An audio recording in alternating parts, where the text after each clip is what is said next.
Coming to you live from the Grace Hall Atrium here on the campus of Cabrini University. It's the 12th annual Domestic Violence Education Symposium brought to you by the Cabrini Jordan Center. Good morning, everybody, and welcome in. I'm Jason Fridge, a sophomore digital communication and social media major, joined by my classmate and fellow comm major, Leah Seepers. Leah, the Jordan Center was founded in 2017 with a focus on promoting awareness over childhood trauma and domestic violence in our community. Tell us a little bit about the experience that the Jordan Center has been able to do raising awareness around campus. So the Barbara and John Jordan Center is a center here at school created by our educational teachers that urges to teach about domestic violence in men, women, and children. They also have an outreach into our community here at Cabrini University. And this year for the symposium, we have a very special guest keynote speaker, Mr. Troy Vincent Sr. Now, Mr. Vincent is the Executive Vice President of Football Operations for the National Football League and currently second in line to be the commissioner of the NFL. The former Philadelphia Eagles legend and 2002 Walter Payton Man of the Year Award winner is using his leadership role now to promote awareness around domestic violence in our community. Leah, talk about how his early childhood experiences and life situations have led him to become an advocate for domestic violence. You know, Vincent is a hometown guy for me. He comes from Camden, New Jersey, and growing up there, he experienced domestic violence. His mother was abused by her boyfriends, and then when he entered the NHL, when the Ray Rice incident happened, he really came forward and started speaking about it more openly in the league. And in line with Cabrini's social justice mission, we are very grateful to have Mr. Vincent join us tonight and talk about his experience. Leah, there's going to be a live Q&A session that's going to headline our event tonight. If you were able to ask him one question, what would it be and why? You know, I would love to talk about him when playing for the Eagles. That's my favorite team, but also to see his point of view from being on the team and then into now being in a leadership position. I would have to agree. I think it'd be very interesting to hear how his leadership position now is going to be used to break a stigma around domestic violence in the National Football League. You can see the people behind us starting to settle in for today's events. And now it is my pleasure to hand it off to our favorite sports communication professor here at Cabrini, Mr. Lou Tilley. Lou, it's all yours. Thank you. Thank you. Nice job, by the way. If there's one thing for you as young people, as part of the Cabrini community, talk about how this cause today and this purpose melds with our mission here at Cabrini. Yeah. I think this is a very important topic, especially as a young woman on campus. You know, some people may be scared to come and talk about the domestic violence that they are facing. And for our campus to have this as a resource, it really is empowering. Thank you all. Great job. Enjoy the program. Thank you, Lou. Yeah, good job. My name is Lou Tilley, and I teach here now at Cabrini. You may remember me from sports, and as such, I have a little bit of a background with our special guest today, who will honor us with a special speech that he will deliver. Please welcome back to the area, Troy Vincent. It's good to see you again, Troy. Good seeing you as well. You know, I You look covered great. your career for 8 years here in Philadelphia, and I'd love to talk football with you, but that's not the reason you're here. Tell us about it. Well, today I made a lifetime commitment to my mother at the age of 16 that I will fight and be part of the solution to end domestic violence and sexual assault against young women and girls and young women. And today, even though there's a month that we set aside, but this issue has to end, and it begins with us as men taking on a responsibility of ending this tragedy. For decades, we talk about data. What does the data say? Most industries are being led by data. Well, this data hasn't changed. And violence against women and young girls, it has to end. And it starts with us. So being here at Cabrini today, amongst, I would just say, the Eagle Nation. Yeah. It's nice to be back, but we're here to see if we can make a difference, to see if we can share. And today, I hope that I may inspire, encourage, and then galvanize individuals to see what role do they play, because each of it, it's our issue. Violence against women, sexual assault doesn't have class or gender. It's everywhere. So it's our issue. And your call to action is for men to step up. No question. And we're the majority of the problem. Not that men aren't violated, but most men are the perpetrators. Most men are committing these crimes often. And We have to change that, and good men have to step up. Troy, thanks so much for joining Thank us you. at the Jordan Center today. We'll look forward to your speech in just a few moments. Thanks you. again. Thanks. Thanks again. Mr. Troy Vincent, who grew up in Trenton, New Jersey and in Bucks County, and of course played 8 years for the Philadelphia Eagles. We're in Grace Hall here on the campus of Cabrini University, and it's turned into the Jordan Center today. And we want to thank very much our benefactors for this great program that is unique to Cabrini and in the community in our 5th year now with the Jordan Center. And they are here today, Barbara and John Jordan. We're getting ready for the program to begin in just a few minutes. Behind me, there's a little bit of traffic in the Cabrini area today, so some of the attendees are a little late in arriving here today. We thank you, though, who have registered to join us by Zoom today for this private showing. But I do want to point out that our entire production today is being manned and staffed by our Cabrini Communications students here behind the cameras, on the switcher, on the audio, directed by Professor John Doyle here today. And we want to thank the company AVT from Kimberton, Pennsylvania, who have connections to Cabrini. Bruce McClellan, their owner and founder, is here. They've donated all the equipment for a special 3-camera presentation today. They spent 6 hours yesterday setting it up alone, and we're here this morning very early to get this going. And now our Cabrini students are using their equipment, AVT, Applied Video Technologies from Kimberton. Dr. Colleen Lilly, who is the director of the Jordan Center, will be taking the podium to lead the program for us today. It's kind of a simple program. We'll also hear from Cabrini's acting interim president, Helen Drinnen. She'll be at the podium as well. But of course, the keynote speaker, who you just heard from, is Mr. Troy Vincent. Troy spent 8 years with the Philadelphia Eagles and made the All-Pro All-Star team 5 years in a row. While with the Eagles, he also played in the NFL an astounding 15 years. First with Miami, then Philadelphia, then with Buffalo, and finally with the Washington Redskins, and was a force to be reckoned with to the very end.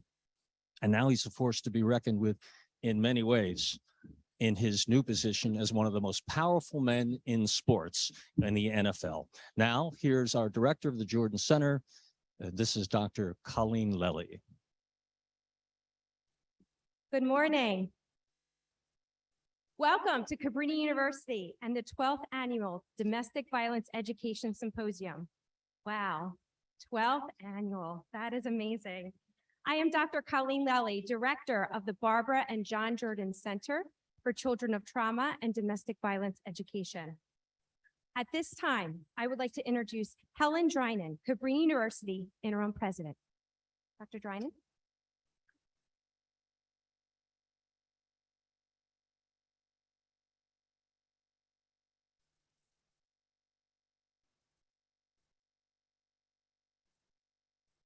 Good morning, everyone. It is wonderful to see such a large and eager crowd here in the Grace Hall atrium. I would like to say good morning and welcome to you all. And we must remember that we do also have an audience with us online. So the number of people who are here today is even larger. It is truly an honor for me, as well as a pleasure to be here for the 12th Annual Domestic Violence Education Symposium. I think it's fair to say that this symposium is a very important event here at Cabrini, and like so many things that we do, we can feel the presence of Princess Xavier Cabrini and her religious missionary sisters of the Sacred Heart of Jesus. Some of them are actually here in the room always when we have events like this. Provided by Barbara and John Jordan, this Center for Children of Trauma and Domestic Violence Education is led by our own one-of-a-kind, Dr. Colleen Lilly, the center's director. It is a signature event for us to have you here today.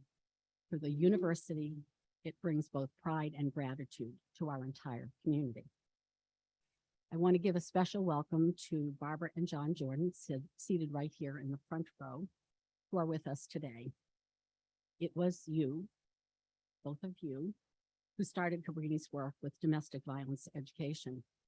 Your continued support and advocacy surrounding domestic violence and trauma-related issues spurs us to provide education to our community, collaboration with our partners, and research. We are very grateful to you for that, Barbara and John.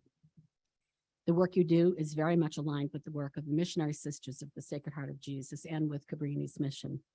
We are so very thankful for you to be a part of the Cabrini family and to have your daughter here with us today too. My great thanks to Troy Vincent Sr., today's keynote speaker. His tireless commitment to leadership and advocacy against domestic violence, sexual assault, and child abuse brings to the forefront a strong voice for those who cannot speak for themselves.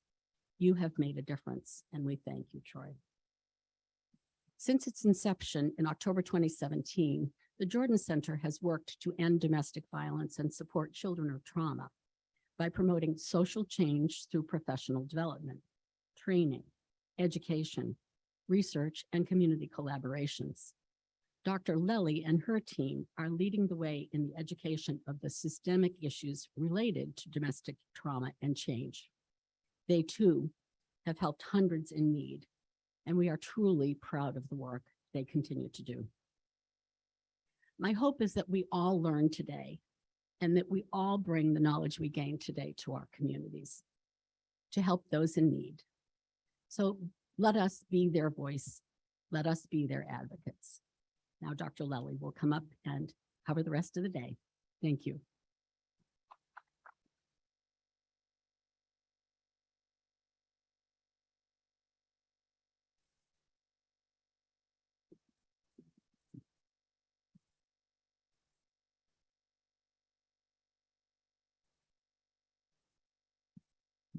Thank you so much, President Drinan.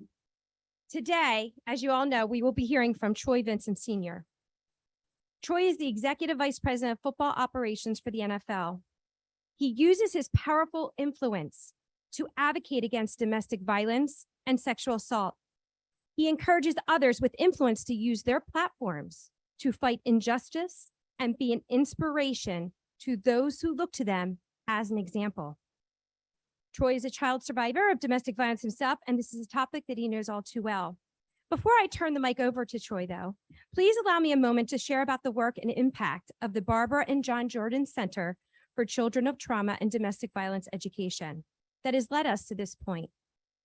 First, I would like to note that we had 12 years of this symposium centering on domestic violence education and prevention.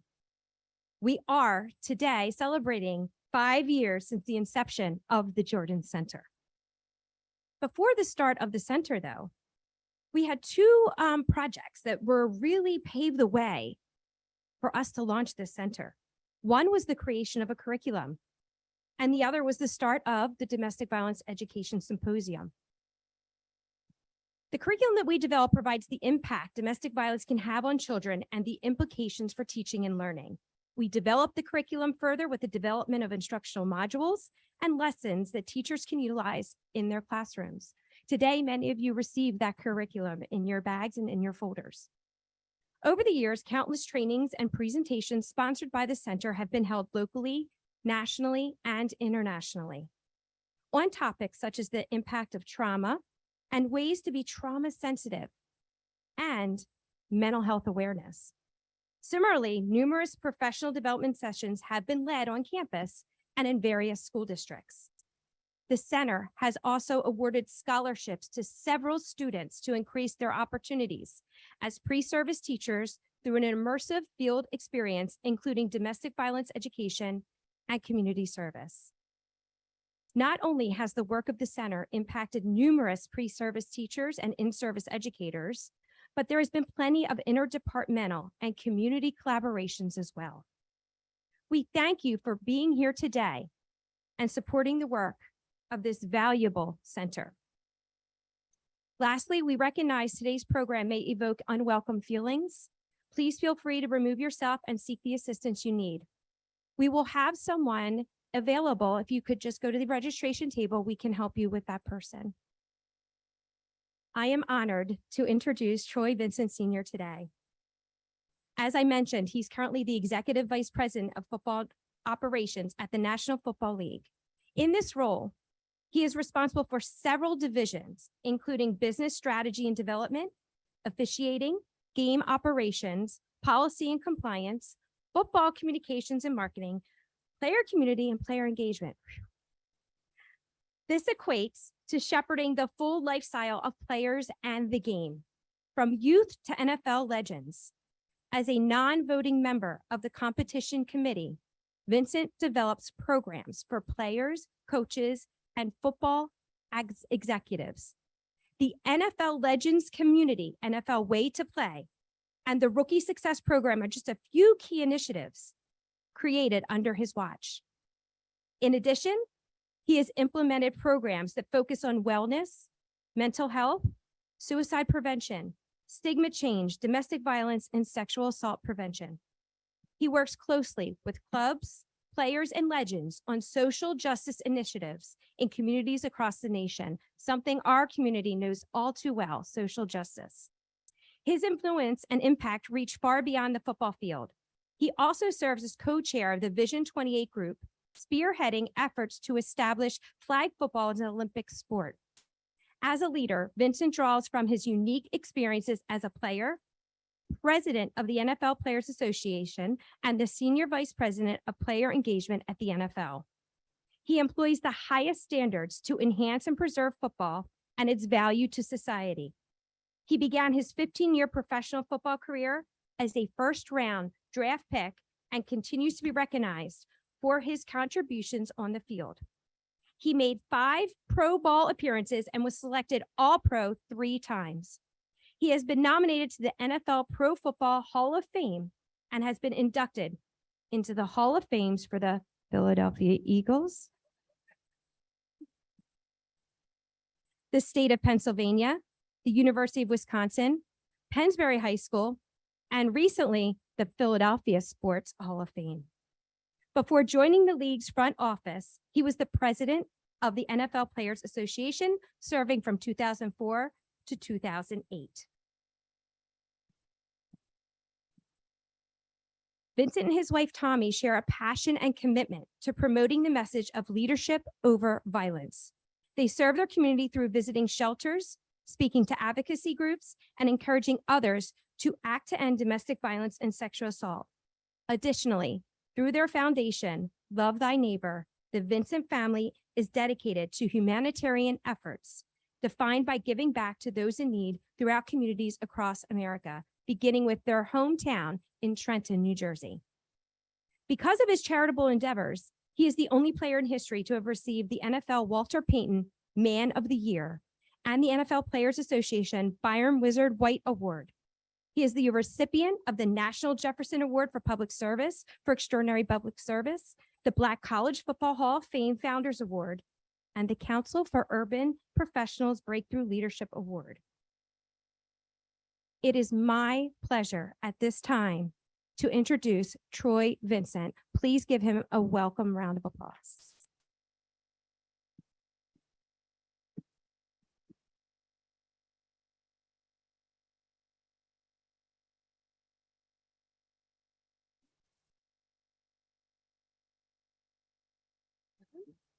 And I'm gonna go.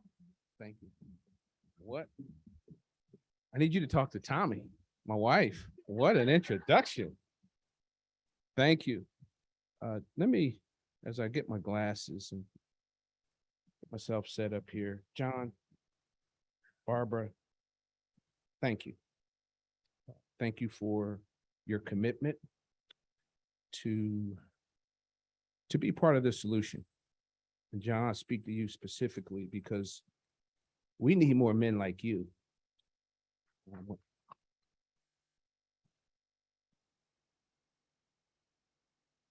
It's men like you stepping up, Barbara, being just a wonderful partner. But John, I just speak to you because I go around the country. This is now almost 30 years. And when I walk in the room, the first thing I always observe is, where are the men? Where are the men?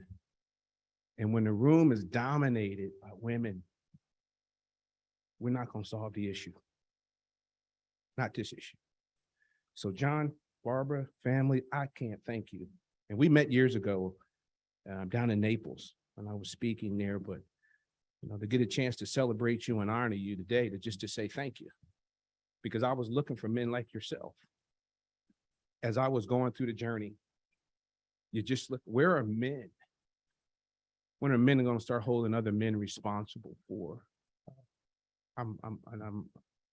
for these crimes, because they are crimes. So thank you. Thank you for your commitment to being part of the solution. So it's always nice. Lou, thank you. It's great seeing you. And Tom, I saw Tom from Fox. Just great being back home. And I felt the energy as I pulled up to 30th Street Station yesterday. Eagles are 5-0, so everyone is being nice to you. There's positive energy. So it is a good time to be back in Philly. So, because I've been on the other side. So let me just start with my why. And I just use these slides as really a guide, because I'm not here to talk to you, to talk at you, but just to share with you just a few things. So I just use this as a guide. My why. I was introduced to violence or domestic violence. I didn't know what it was, or what wasn't a term at the time when I was introduced to this noise, this rumbling, the sounds of flesh hitting a wall. My introduction to this was a child at the age of, I think I was 7 or 8, because my younger brother's 4 years younger. I was introduced to this term, domestic violence is what we call today, at that age, waking up in the middle of the night, hearing the sounds of my mother moan, the grunting, the sounds of, if you can just imagine a body hitting, a little bit of screaming, wasn't a lot of screaming because he didn't allow her to scream. The screaming, and then you walk into a room, either it's the bedroom, because it was a 2-bedroom apartment in Dolly Homes in Trenton, New Jersey, apartment 2A. So you walk into a room and either mother is on the side of the bed, or you walk out, she could be in the bathroom and puddles of blood. And then you open the door, you try to get her to get herself together. And then you walk out the bed, you walk out the apartment and you knock on the door. And nobody's answering the door. And I know they just heard what just took place in that apartment. Literally, we're in 2A, apartment 2B is right here. Apartment 2C is right here. And you can hear the person walk up to the peek hole. And you bang it. Can you help? Can you help me? And you can hear him walk away. This is how I was introduced. So then where do you go? There was a bar that was right outside the apartment complex. At that time, there were the phone booths. And you didn't need a quarter. You can call 911 right there that taps you right into the local police department. And I became a regular. And that's how I was introduced to this world, visiting my mother in the hospital. Going to Mercer Hospital, it's in West Trenton. And just imagine a child, you walking down an aisle and you can't recognize your mother. With my grandpa or grandma.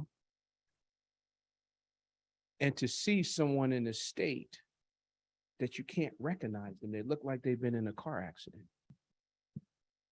So I think I was 11, the first time I've ever seen a full facial cast.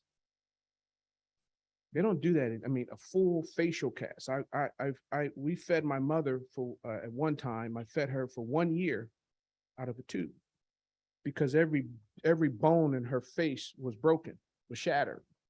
So at that time, with the facial cast, the eyes, the nose, you're always cleaning up because there's blood dripping.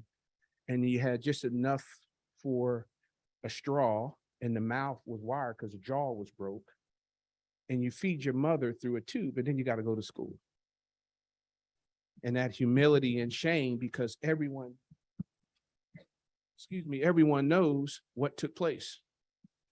And what, as we would call, but it was my mother's boyfriend, Sam. Everyone knew what Sam did to Alma, my mother, but nobody would say anything. So just trying to go to school and be just a normal kid was difficult. And I think the data supports that, and we'll get a little bit into that, but this is my why. So as I got older, and at the time I didn't feel like I was physically able to take on Sam, but no one was willing to challenge him, whether it was family members, and mom thought that was love. And most women at the time go, why don't you leave? Because it's just as simple, I love you is the reason why I did it to you. And as a teenage woman or a young woman in her 20s, sometimes you believe that. My mother believed that was a part of showing love, that violence. But as I began to get a little bit older, 12, 13, 14, and it was at the age 15, when once again, I walk in, they're fighting. And I said, enough was enough. And then I kind of jumped in. And at that time, I had the courage to say, stop, don't you ever hit my mom again. And it was at that particular time in my life where he looked at me like, boy, you crazy? Or, I'll hurt you too. But he didn't. And once we left, at that particular time, she never came back. So at the age 16 is the year that I gave my life to Christ. And I began to just go around the cities. At the time, it was the Salvation Army, was the place where it was that you can go to. There was a lot of shelter and teen posts. They don't have it anymore. But it was that time at the age of 16 is where I just began, and I made this commitment to my mother that I would never stop fighting for women like her. And I made that commitment and saying, unwavering, I would never turn my back on a woman. And at that time, when I gave my life to Christ, and this is crazy, then I'm going to get into it, but it's important for me to say, why is this guy up on the stage? And what's his why? Why is he doing this? Why is this so important? I'm just shaping it for you. And it was at that particular time when I realized that I said, I'm going to make this commitment, unwavering. And I had asked God, if you can just put every woman or girl who's going through this pain, transfer their pain to me and let me bear it. It was, if that makes sense, it was like the pain that she's going through, she's too vulnerable, give it to me. And I used to spend hours around the city, and people didn't know why I was doing it, dribbling a basketball from each ward of the city for my consciousness. Because I wasn't playing football at that time. But it was so that I can get my mind away from the sound of the ball was what took the sound of what I was hearing at night. Didn't know it was nightmares, but it was that would allow me to try to find peace. So this is my why. Fast forward, I get married, age 21, come to realize that my wife was a survivor. Man tried to throw her over the bridge, was abused. So this thing is real now. Myself experiencing it. Now my wife is now a survivor and a champion. Daughter's rape victim through college. And then my son sexually abused while we have her at my grandparents, his grandparents, for a weekend that we think grandparents watching your children, they're safe. Come home, look at my son's rectum, and it's not right. So I've seen this thing full circle. So as a family today, in October of 2022, we as a family, and I've learned, because where I started, it was throw away the key, lock them up, hang them, put a needle on it. That was where I started. If you committed these crimes, put it this, and as I matured, as I've educated myself, realizing that most of these women and families are going to go back to that there's some intervention that needs to take place. So as a family today, my wife, my daughter, my sons, this is now a family mission because we've experienced it at every level. 5 children, 6 grandkids. And I have 4 granddaughters. Their lives has to be better or different. So that's my why. Sorry, it took me a little bit to land that plane, but I just wanted to shape up. Okay, who's he? I can care less about my athletic journey. This is the ultimate mission. All the accolades and the success I've had, I can care diddly squat about it. This is the life's mission. So here's my goals for today. They're real simple. It is to create, and my platform has always been to create awareness regarding domestic violence and sexual assault. That's my goal today. And I'm looking forward to spending time with the student athletes later. And then I hope to inspire maybe someone today in here that would take on that same charge. Maybe inspire someone. Everyone knows someone. Because this is one don't have no political lines. There's no gender, there's no racial, this is everywhere. But I hope that I would encourage someone to say, you know what? Maybe I can make a difference, because you can. And then lastly, motivate that bystander. And I've done a lot of education around bystander intervention. And once I realized what a true bystander was and the role that you play when you get the phone call or when you get the text message, the first person that has been violated, that the person has been violated, that first person that they get in contact with, you're the bystander.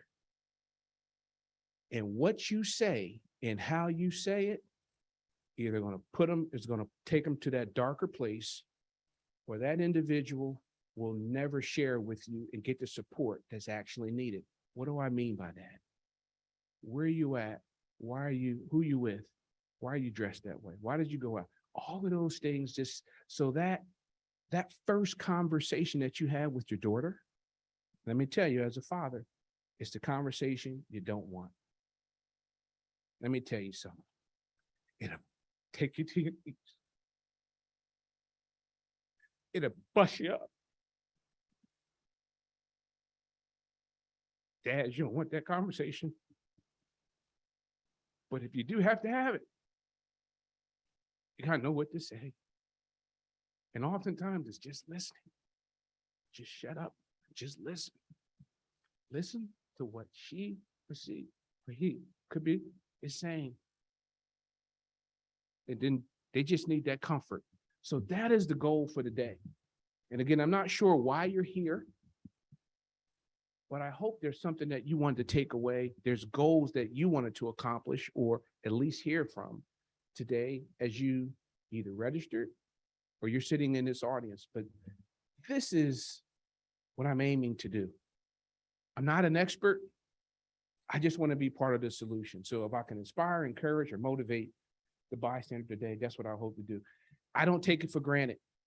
Through my journey, I learned that sometimes you have people in the audience or that are listening who don't know exactly what domestic violence is.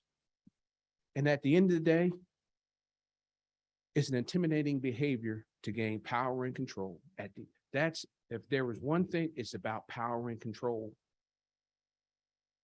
So again, I just share this. This is not to dummy anything down or we already know. No, there's somebody here that may not know exactly what this is. So it's important that I share this.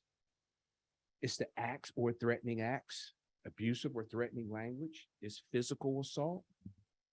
That includes current or former spouse, family members, intimate partner, people who share a common child. But this is what domestic is: power and control all day long. And it come in many shapes, forms, and fashions.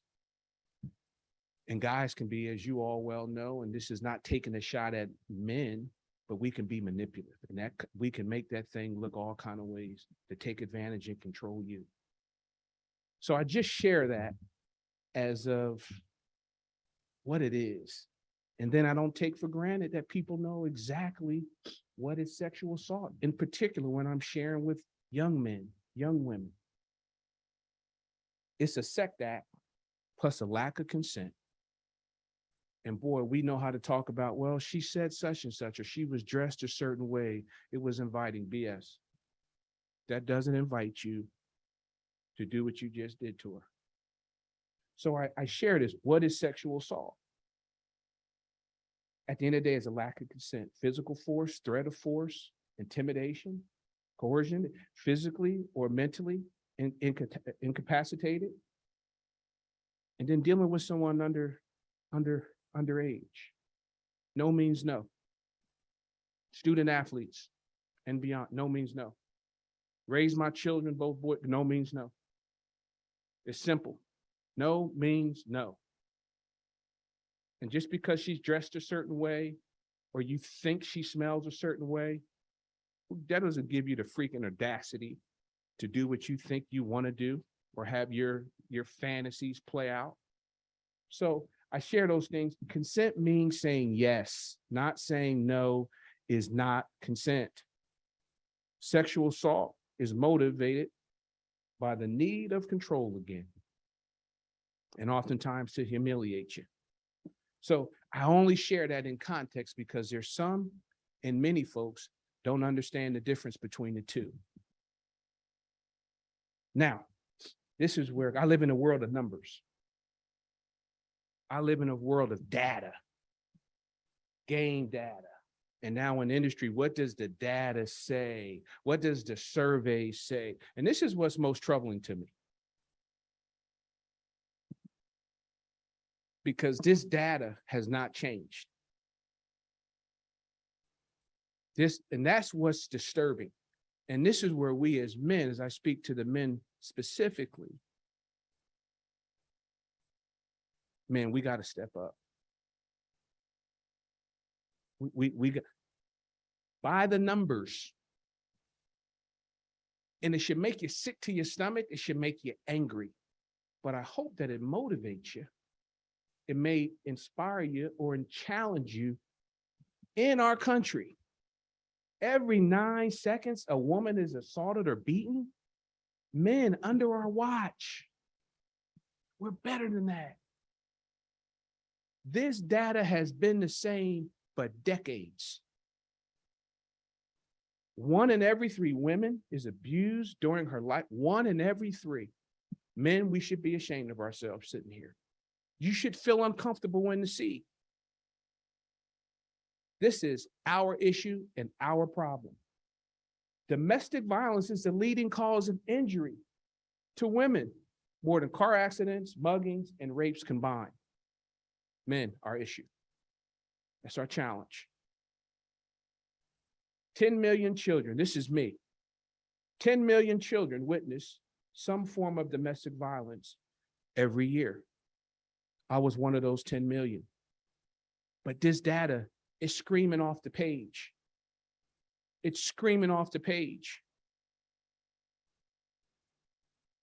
1 in every 5 teenage girls say a boyfriend has threatened violence or self-harm if presented with a breakup. So think about that, dads, moms.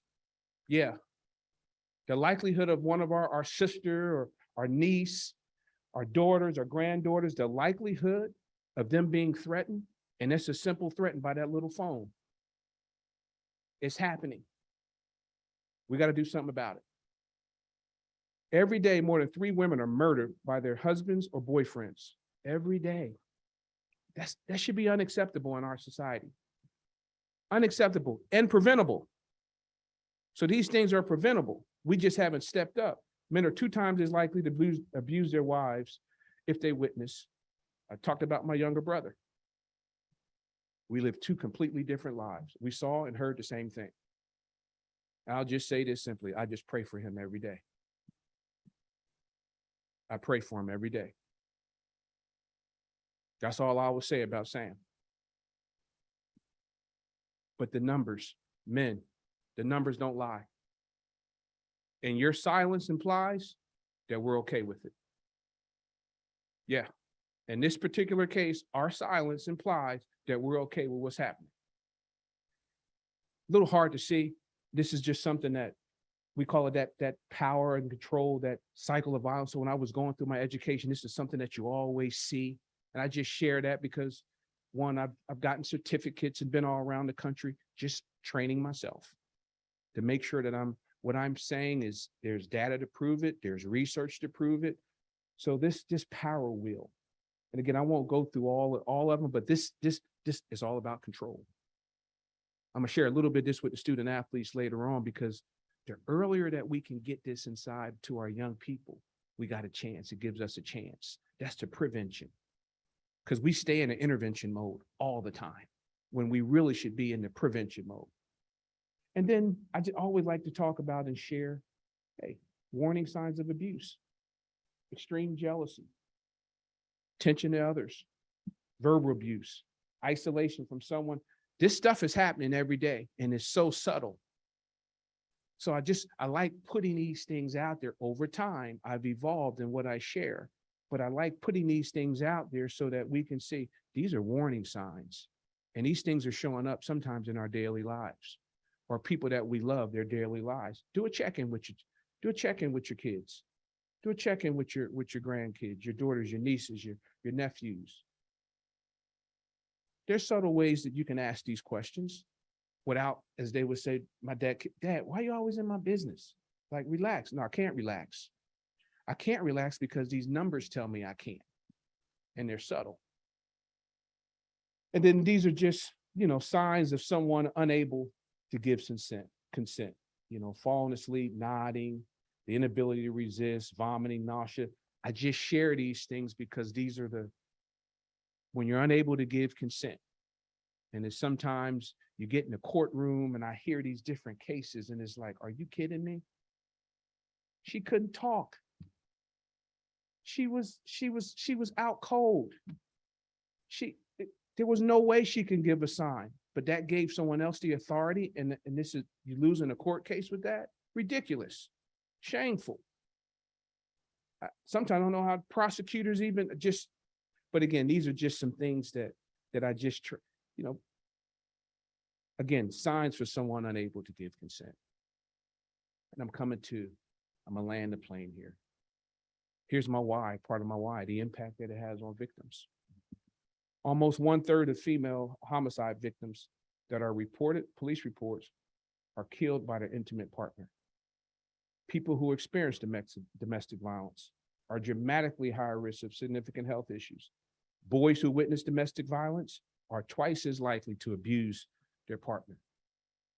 Twice as likely to abuse their partner. I talked about myself and my brother. Pray for him. I just pray for him. Hope you all pray for him. And then children exposed to domestic violence at home are more likely to have health problems. These are just greater societal impacts.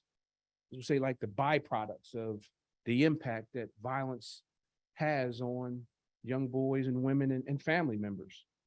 Then it's their bystander intervention. I spoke a little bit about this earlier. When you see abuse, you got to take action. And that's what I would challenge not only just the women in the room, but the men in the room. Your silence implies that you're okay, that we're okay with it. We're in a different place today where we're talking about all kinds of issues openly, whether it's mental health, issues around, hey, your silence, and this is where I'll challenge the men, your silence implies that you just approve. You're okay with what's happening. Don't ignore anyone treating women disrespectfully or abusively. Can't do it. You see it, you can't do it. That doesn't mean I'm not encouraging you to go step in there. No, there's a way to handle that. You can go to whether it's law enforcement, but one thing we can't do, we can't ignore it. You see it in the workplace and it's subtle. I've done it. I've been in a room. If I hear a comment that's to me demeaning to a woman, I will stop that meeting. I will call that executive out with no hesitation. Will not be tolerated. If I hear you say that again, one, I need you to apologize to her. And secondly, I'll do everything in my power in HR to make sure you no longer work for this institution. Men, that's the stance that you have to take. I can care less about me being employed where I'm at. And I mean that. I don't care who's listening. I've shared that. I share it openly, and I'm intentional about it, and I take a bold stance on it. We can't do that, and we see it every day. Oh, she looks cute today, so she didn't look cute yesterday. Don't say that. Like the way her hair looks, all of those little things these are little signs. No, BS. Don't say that again. And you can't work for me. I don't want to work alongside you under that kind of behavior. Engage friends, family members, children, and youth how to resolve disagreements appropriately. And sometimes it's just, I need to get her or get him or get the family away, and then let's handle it. We need to handle it through interventions with local law enforcement, or there's other agencies that may help you. Discuss healthy and unhealthy relationships is critical. We have to share with our young folks what healthy and unhealthy relationships are. It can't be taboo conversation. You see it early, nip that crap in the bud. And then lastly, use opportunities to create dialogue. This is one. John Barber, thank you for what you've done. You've given me an opportunity today, President, you've given me an opportunity today to share, to create some dialogue, share what I've learned in this particular space. But we have to use every opportunity and every platform, because the numbers don't lie. And we can't suppress the numbers. Don't suppress the data. It's real. So, and then in summary, domestic violence is a pattern of intimidating behavior to gain power and control. I mentioned that earlier. It's all about power and control over another person. Violence against women and girls is a choice. And I learned this even in the locker room. I hear a guy, what are you talking about? You chose to do that. Well, I was drinking, I was smoking. BS. You made the choice. And with those choices come consequences, good or bad. That's the position you have to take as a leader. That's the position that we all have to take if we want to end it. It's a choice. Don't let them off the hook. Don't let her off the hook. Violence against women and girls is a choice. Don't bring in the other factors in. Well, it was late, it was this, it was that. No, it's a choice. You made the choice. And with those choices have consequences. The choice to harm women and children has lifetime implications. Every day I talk about this, or when I talk about it, I'm taking off the scab again. I've done it thousands and thousands of times over the last 30 years. I've gotten permission from my mother to talk about it, to discuss it. I've gotten permission from my wife to discuss her experience. I've gotten permission from my daughter and my son. And I think that's important. You have to have permission, consent, because when I talk about it, someone's going to tell my mom today, I heard your boy talking about it today. Guess what? She got to relive it again. That's real. I'm not into re-victimizing victims. That's not part of this journey, of this story. So you have to get permission when you know. You got to ask for that consent, ask for that consent to share. So I would ask this of you all. I'm lending my voice to this platform. What about you? I'm an old man, I'm a grandpa today. Getting older, not getting any younger. The baton has to be passed at some point in time. This is a true societal issue. It's a true societal issue. I'm asking that you lend your voice and your platform to ending violence against women and girls. You can do it right where, the power of one, you can do it right where you are. You don't need to be on a grand stage to end this. Collectively, we can do it. Also, learning, never talk about the topic, never share the topic without sharing where you can go, where resources are. Because somebody here today, potentially, it always happens, I might have triggered something. I might have triggered something in someone to share. So I always list resources here on campus And I always put the hotline number on there, the 1-800-799-7233. So as you speak more broadly, it's always important that you give people a place where they can go and resources where they can go. You have resources here on this campus. Utilize them. And I appreciate those that, hey, take a Photoshop and please share. Happy to share this. Please share the slides with whomever you feel free to do. But it's always important because I might have hit a trigger. And that's what it's about. It's about us sharing and then you being able to go and having the courage, or you may feel like, hey, I've been suppressing this. I've been hiding this. I've been in this closet for 10, 15 years about this. I'm ready to go. And you're a champion. And I encourage you to do so. Questions?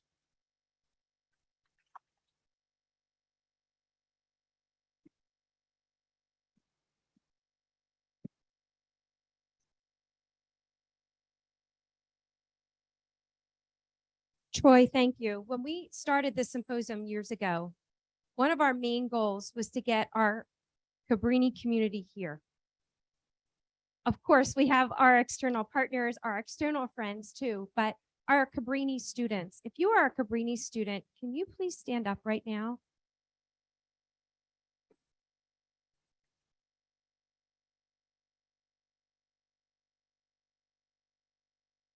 Thank you. He meant what he said. It's on to you guys. We're the old people now. So we need you to carry this. So thank you for that message. We are at the portion where we have questions and answers. So if you have an index card, you should have one. If you don't, you can go up to the registration table and they can give you one. And then we have some lovely people who will get them from you. We have Dr. Filling Brown who will get this side. And I believe we did have Jana Tidwell. Yep. Oh, there we go. Gabby's there. Gabby's going to do it for us. Thank you, Gabby. So if you could, I have one question here that I'm going to start off, if that's okay. Yes, ma'am. Who was your inspiration or is your inspiration? Might be multiple people. So who was my inspiration? Who is my inspiration? It was my grandfather, Jefferson Vincent, World War II veteran. My mother had me when she was, 14, I believe. And I was raised by my grandparents, Jefferson and Julia Vincent. So he was my hero.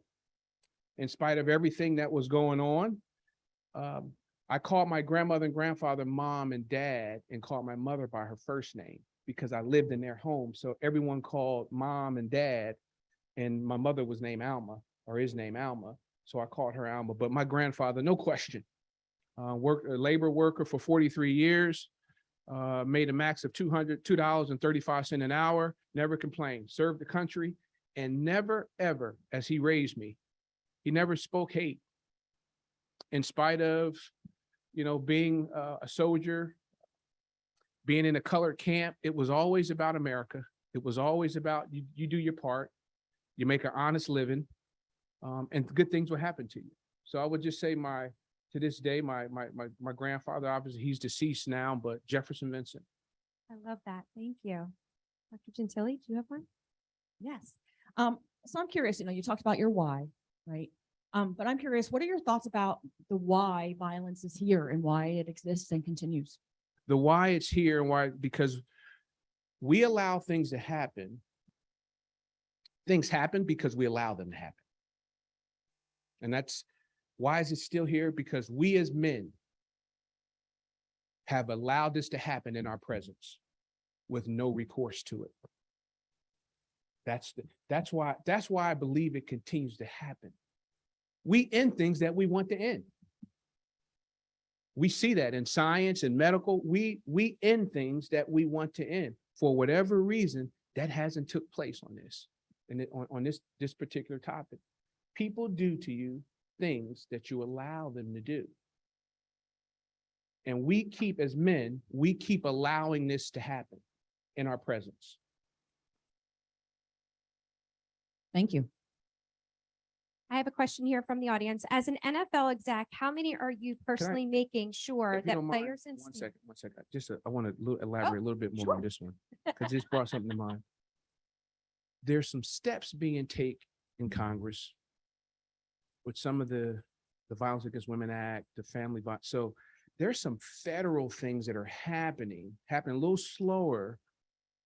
But I think at the federal level, when you become tougher, like we finally address the boyfriend gap, like there's some things that it's taken us a long time to get there. But I think federally, statewide, there's some statewide legislation that will allow us to really get the momentum that we need, because if men don't feel like, or perpetrators don't feel like there's a true accountability, then it'll continue to happen. So I'm sorry, I didn't mean to. No, thank you for that additional comment. So yes. Excellent.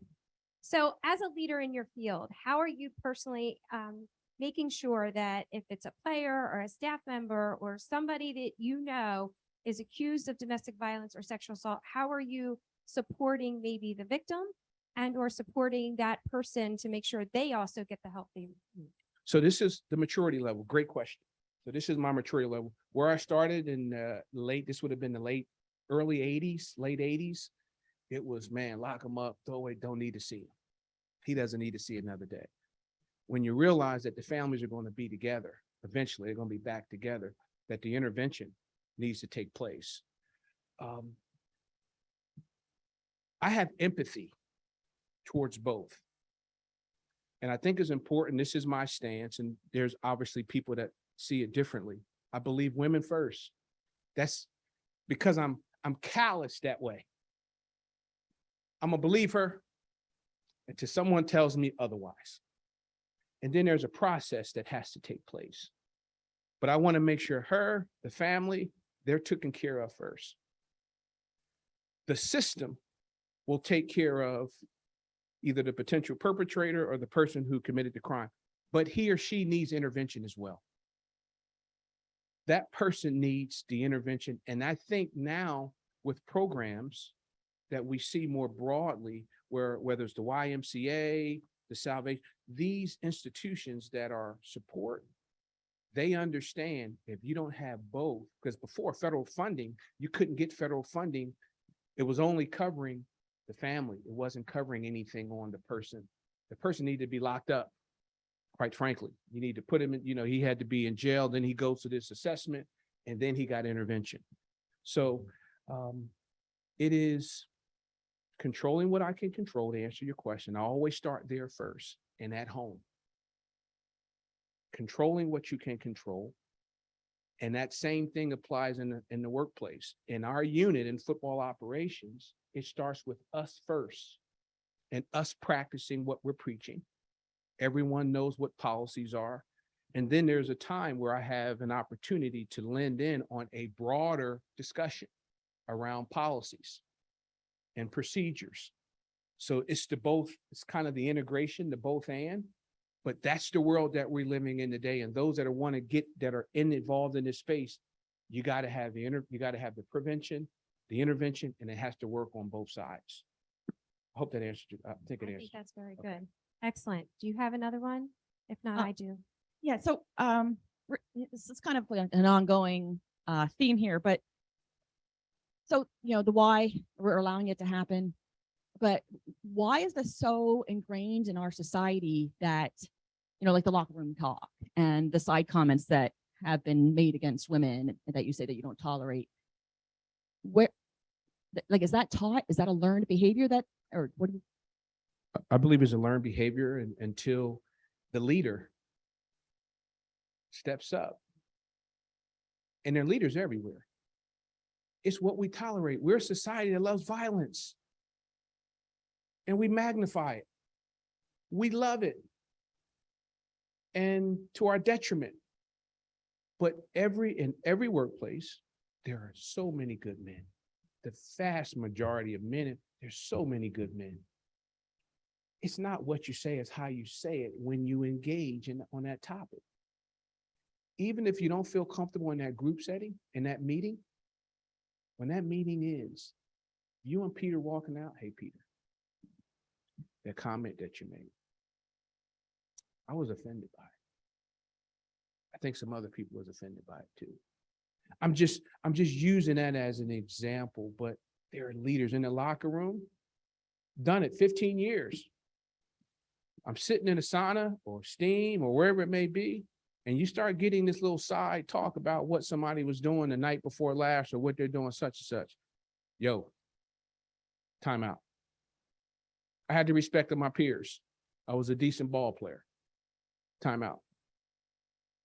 Y'all got to hold off on that conversation. Or many times, and I've shared this conversation about my teammate in Buffalo, Takeo Spikes, who also played here in Philly. He's walking around the locker room with this magazine. And I thought the magazine was inappropriate. Again, I'm not trying to be the locker room police, but I'm just like, yo, we're trying to win football games. And, you know, some of us are married with children, and that stuff is for somebody else. And I went to him and I said, Takeo, you told me you want to raise a family. This is what you have shared with me and others, that this is, you like to have a family. This is how you want to raise your children. Based off of what you're doing right here, man, you're holding court. You know, guys all around them, circled up around them, and they're just having court. And this is learned behavior. And when your leaders are doing it, that means it's okay. Yo, you got to stop doing that. I'm just only telling you, I'm just using that as an example of these are things that the athletic locker room, they're just cultures that allow these things to exist. And we have the power to, yes, and the workforce, same thing in the workforce, but we have the power to end it. I love that. We have one more question. Can you talk a little bit more about how we can engage our college students, maybe in this conversation, or get them to lead this effort to end violence? Maybe I know you've gone to other colleges and universities. Maybe give us some tips of what you've seen other colleges and universities are doing that it can help support us as well. Yeah, well, it starts with really the efforts that we've seen with John and Barbara. So most of my work that I've seen where the institutions are really committed in this area, Niagara and Buffalo, and in Boulder, in Colorado, where the universities have these centers. And really, it's really about student engagement, where your freshman orientation is critical on what you discuss with the parents and what you discuss with the students, whether they're students or student athletes, as they enter your university grounds. This is what we stand for. This is who we are. And it begins at that early engagement level. And then the student body has to embrace it. They have to know where people can go. Frankly, I don't know what you call them now, your RAs, and they still call them RAs. Yep. Like your RAs, these people have to be trained. And they have to be ready to, when they talk about really monitoring a floor, where to go, who's your resource. And it's almost like you take care of one another. So I would just say, Niagara has a wonderful platform, and in Boulder, in Colorado, they have an excellent.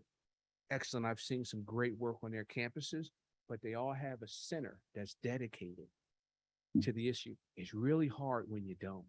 And then working with campus, your partnership with campus law enforcement or campus police and the local police are critical. And then it's the buddy system in the student body. You know, there's a lot of drinking that goes on college campuses. It's always been that way. And these are the things or signs of, you got to be able to take care of your brothers and your sisters. When you're out, you can have fun. But when you see someone that may be vulnerable, this is where you as men and you as women, this is where you have to come in and you become a real partner, a campus partner, so that someone's not making that call to a parent. You don't want that call coming from the president's office of sharing with a parent that something, their daughter or their son has been violated. So those are some things. Law enforcement, having the resources available, and frankly, they have to be everywhere. So around these campuses, you see, we started doing a little bit this when we had our really, really trying times at the league level.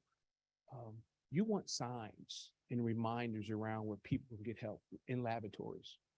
You know, just things that are campus focused, you know, campus branded, but that are always signs of showing where you can go, we're campus, this is what we stand for, this is what we believe in. So I hope that answered the question. It did, and I love the idea of messaging. That's so important. Yes.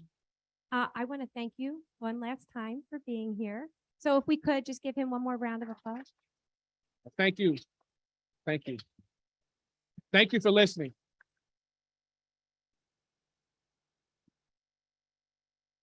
Fly, Eagles, fly.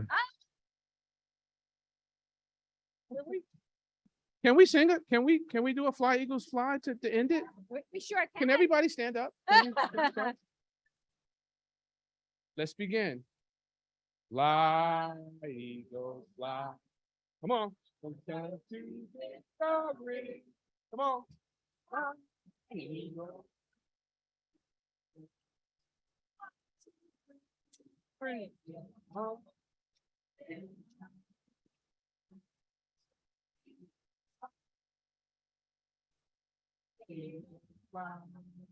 On the road to victory.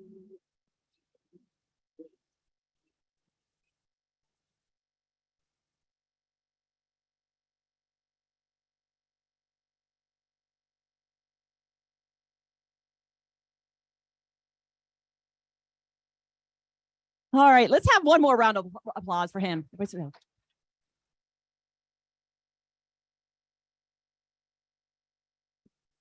Wow, I'm all like psyched up now. Woo.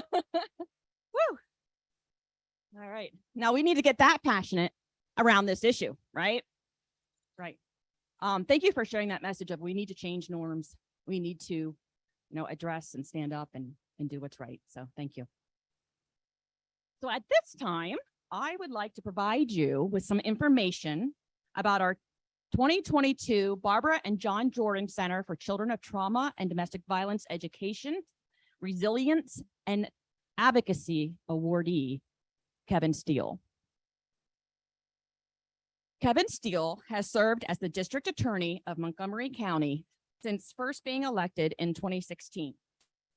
As District Attorney, Steele is the county's chief law enforcement officer, overseeing an office of approximately 155 prosecutors, detectives, and staff. He and his team work with Montgomery County's 50 police departments and other local, state, and federal partners to investigate crime and keep the county safe. A true prosecutor, Steele thrives on seeking justice by trying cases. In addition to his many responsibilities as district attorney, he continues to personally prosecute cases in court. In 2021, Steele prosecuted 2 relationship domestic violence murders, Commonwealth versus Nicholas Foreman and Commonwealth versus Freddie Mando, to guilty verdicts and life sentences, as well as prosecuted the Norristown Farm Park rapist, Mason Hall, who was sentenced to 13 to 32 years in prison for the daytime gunpoint rape. These are just 3 of the thousands of cases Steele has successfully prosecuted in his 30 years as a prosecutor. His prosecutions have involved all types of charges: homicide, drug trafficking, robberies, firearm offenses, sexual assaults, and many others. In 2019, he was recognized for his trial advocacy skills by being inducted into the prestigious American College of Trial Lawyers. He is also committed to victims and victims' rights, and as such was honored in 2019 with the Pennsylvania Governor's Pathfinder Award for his commitment to victims and victim services. These are just a few of Steele's many notable awards. Throughout his career, DA Steele has been committed to community involvement and public service. He has served on several boards and continues to find ways to be active both professionally and in the community, including here at Cabrini University as an adjunct professor. He also has taught young prosecutors at the Pennsylvania District Attorney's Institute. I am honored to present the 2022 Barbara and John Jordan Center for Children of Trauma and Domestic Violence Education, Resilience, and Advocacy Award to Kevin Steele for all his great work. Congratulations, Kevin.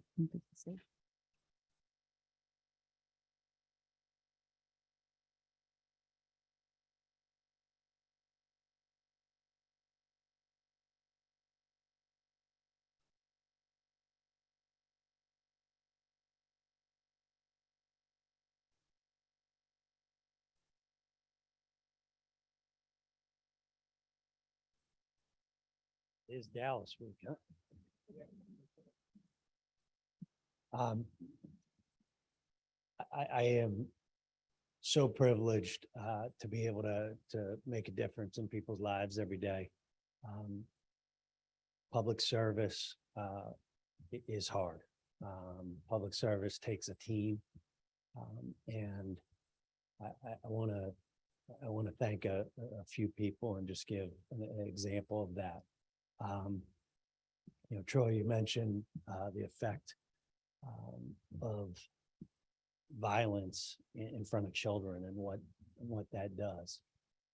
And through the efforts of Colleen and Laurel House and Mission Kids and a number of our victim groups here in Pennsylvania, we were able to get legislation through that is a sentencing enhancement for someone who does that in front of a child.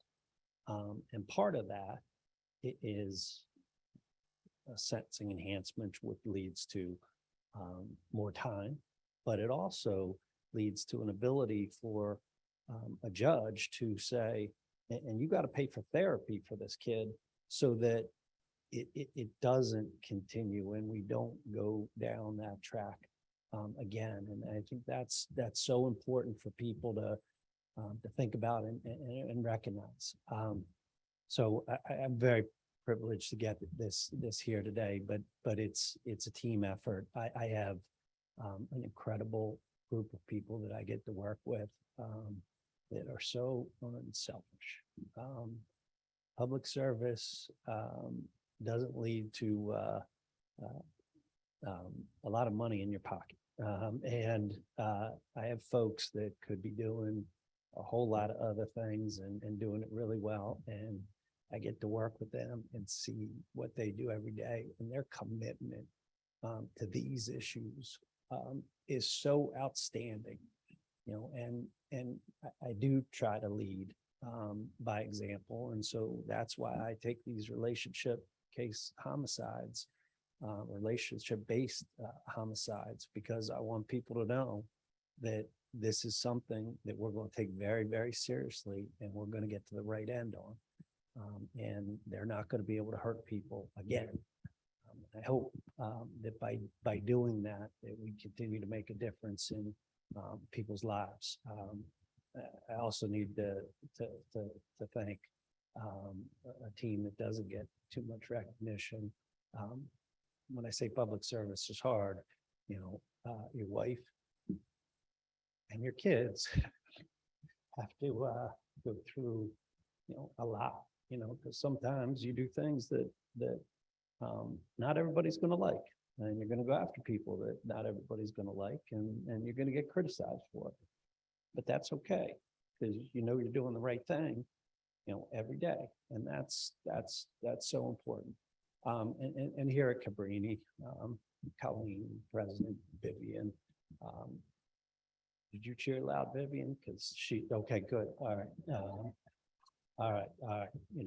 Runs our department here at Cabrini, and just all the work and the folks that have really made a difference in so many students' lives here, and given them the right direction on places to go. And I can't tell you the number of people that have chosen public service, and I think a lot of that goes to the efforts that are made here, and my friends Harper and John.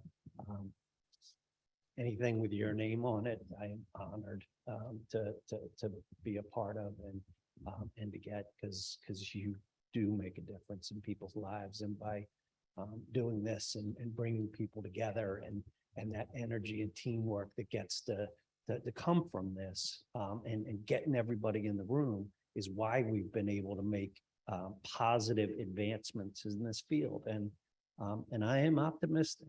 I'm cynical, but I'm optimistic that we are going to be able to get better and better with this, because of the recognition of these issues that needs to happen. And I hope from this comes a better world that we all lived in. COVID was not good on this issue.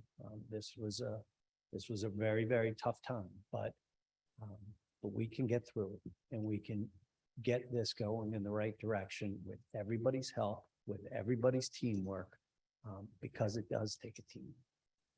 And it takes a team to make a difference in people's lives. And I know everybody here today and watching this will go forward and do that in the right way. So thank you very much.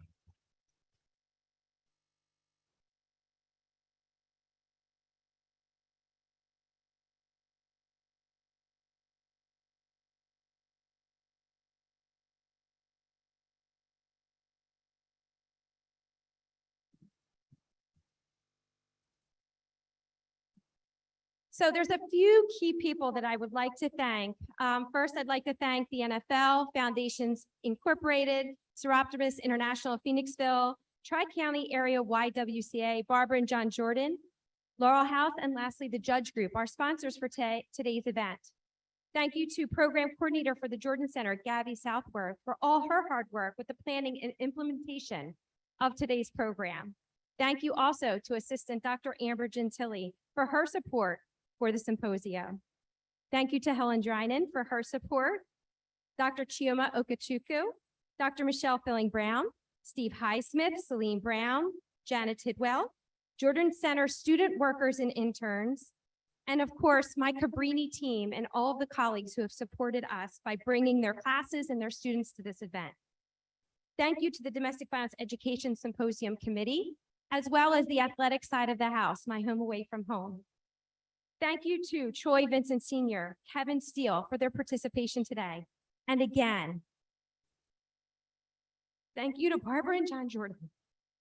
Without their vision and support for this center that has their name, we would not be as successful today. As a closing reflection, I would like to introduce Layla Dunbar, Director of the Office of Diversity, Equity, Inclusion, and Belonging. Layla?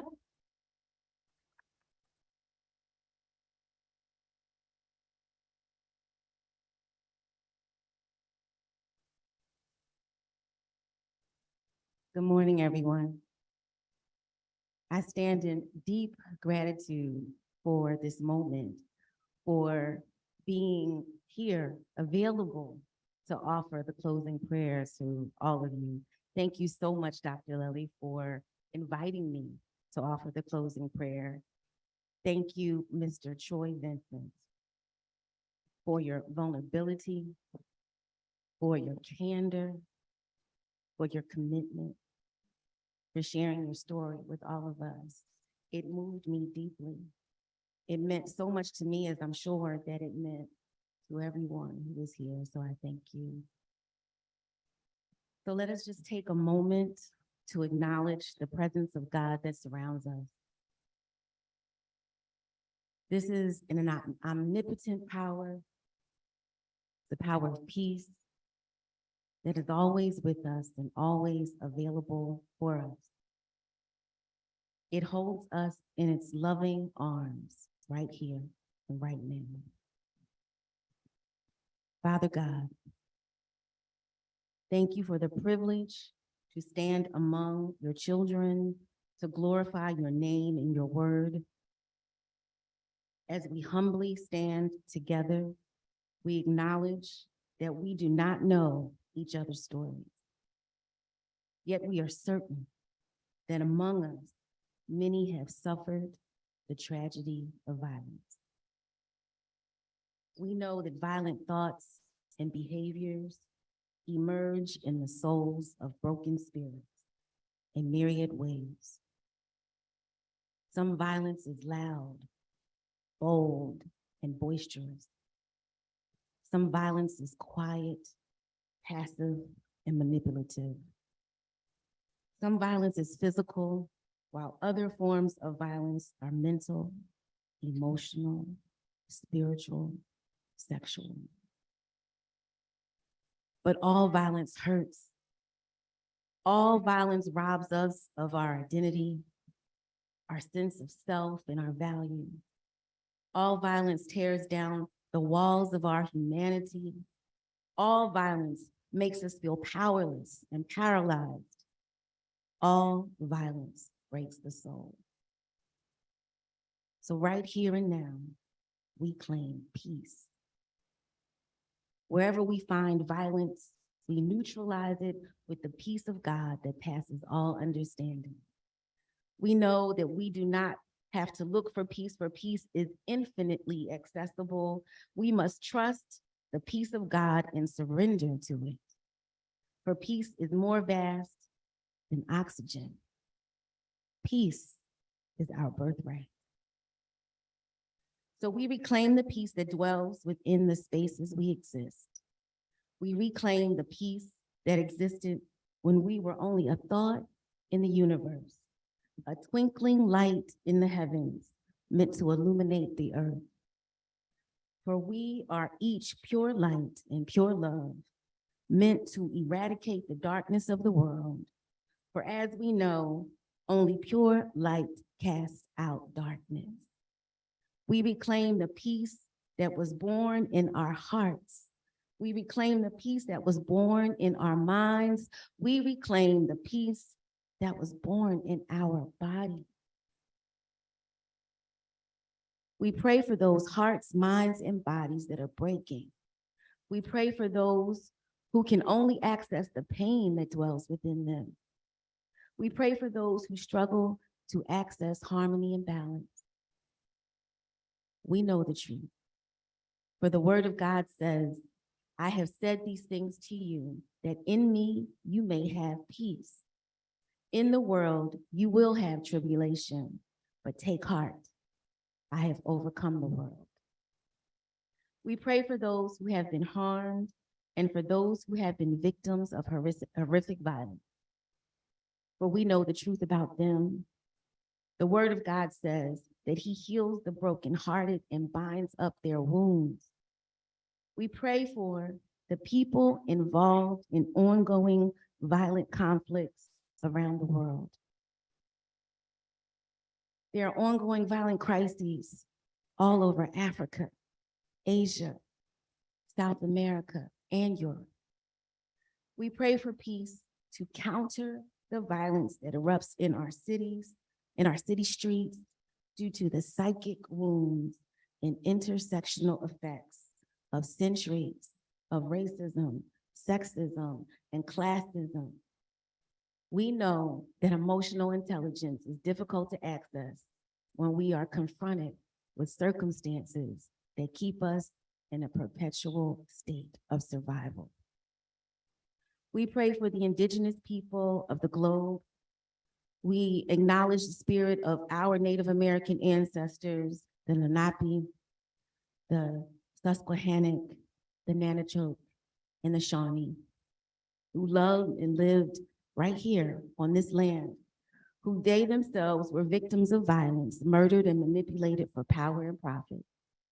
We give thanks for the spirit of Mother Ursula, our founder, who had the wisdom and the vision to build this sacred space.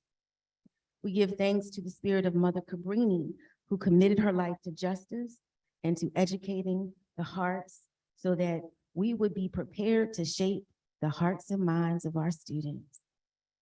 We give thanks for each other. We are grateful that we live today in a time of human evolution where we can speak about justice and righteousness without fear. We have the privilege to challenge the indignities and inequities of this world. We have the freedom to create spaces where everyone feels freedom, safety, security, and a sense of belonging. We pray and we thank God that we are mature enough and objective enough to love ourselves, each other, and our country, yet still hold each other accountable when we fall short. We pray for peace. We pray for peace. We pray for peace. Amen.